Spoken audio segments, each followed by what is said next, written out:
বিরোধী দলের যৌক্তিক বাধা সত্ত্বেও যে কয়টি গণবিরোধী বিল আজকে পাশ হয়েছে, আমরা তার দায় নিতে চাই না। এই জন্য আমরা এখন সংসদ থেকে ওয়াকআউট করছি। সংসদ থেকে আবারও বিরোধী দলের ওয়াকআউট। প্রবল আপত্তি সত্ত্বেও জনবিরোধী বিল পাশের দাবি করে এই ওয়াকআউট। বিরোধী দলের নেতা বলেন, গণবিরোধী বিলের দায় বিরোধী দল নিতে চায় না। জাতীয় মুক্তিযোদ্ধা কাউন্সিল আইন 2022-এর বীর মুক্তিযোদ্ধার সংজ্ঞায় জামাতে ইসলামীর নাম যুক্ত থাকায় প্রশ্ন তোলেন সংসদের বিরোধী দলীয় নেতা ডাক্তার শফিকুর রহমান। পাক সেনাবাহিনীর সাথে আরও কিছু অ্যান্সিলারি ফোর্সের সাথে 3টা রাজনৈতিক দলের নাম এসেছে এবং বর্তমান উপস্থাপনায় বা প্রস্তাবনায় তৎকালীন এই 3 সংগঠনের কথা বলা হয়েছে। আল্লাহ ভালো জানেন 71 সালের এই চরম সময়ে কার কি ভূমিকা ছিল। আল্লাহ তাআলা তার নিখুঁত পূর্ণাঙ্গ একমাত্র সাক্ষী। বাকি আমরা যারা আছি তারা আংশিক সাক্ষী।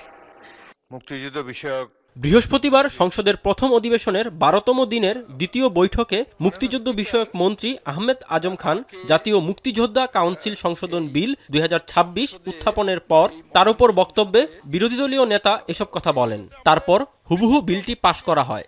এছাড়াও স্থানীয় সরকার পৌরসভা সংশোধন বিল 2026, জেলা পরিষদ সংশোধন বিল 2026 ও উপজেলা পরিষদ সংশোধন বিল 2026 সংসদে পাশেও আপত্তি জানায় বিরোধী দল। পরে কণ্ঠভোটে বিলগুলো পাশ হয়। ফলে স্থানীয় সরকার নির্বাচন দলীয় প্রতীকে হতে পারবে না, পাশাপাশি প্রশাসক নিয়োগ দিতে পারবে সরকার। জাতীয় মুক্তিযোদ্ধা কাউন্সিল সংশোধন আইন 2026 প্রণয়নকল্পে একটি বিল, জাতীয় মুক্তিযোদ্ধা কাউন্সিল সংশোধিত বিল 2026 মহান সংসদে উত্থাপিত আকারে এই মহান সংসদে পাশ করা হোক। এরপর বিরোধী দলীয় এমপি আক্তার হোসেন বলেন, আজকের দিন বিচার বিভাগের স্বাধীনতার জন্য বেদনাদায়ক। যেসব আইন সরকারের ক্ষমতা বাড়াতে পারে তারা কেবল সেগুলো পাশ করছে। সরকারের এই দ্বিমুখী অবস্থান দেশের জন্য ভালো কিছু বয়ে আনতে পারে না। আজকে এমন অনেকগুলো আইন সরকার বাতিল করেছে যেগুলো করা দরকার ছিল, আবার এমন অনেকগুলো আইন তারা গ্রহণ করেছে যেটা বাতিল করা দরকার ছিল, এবং আমরা সারাটা দিন আমরা আলোচনার মধ্যে ছিলাম, আমরা আলোচনায় থাকতে চেয়েছি।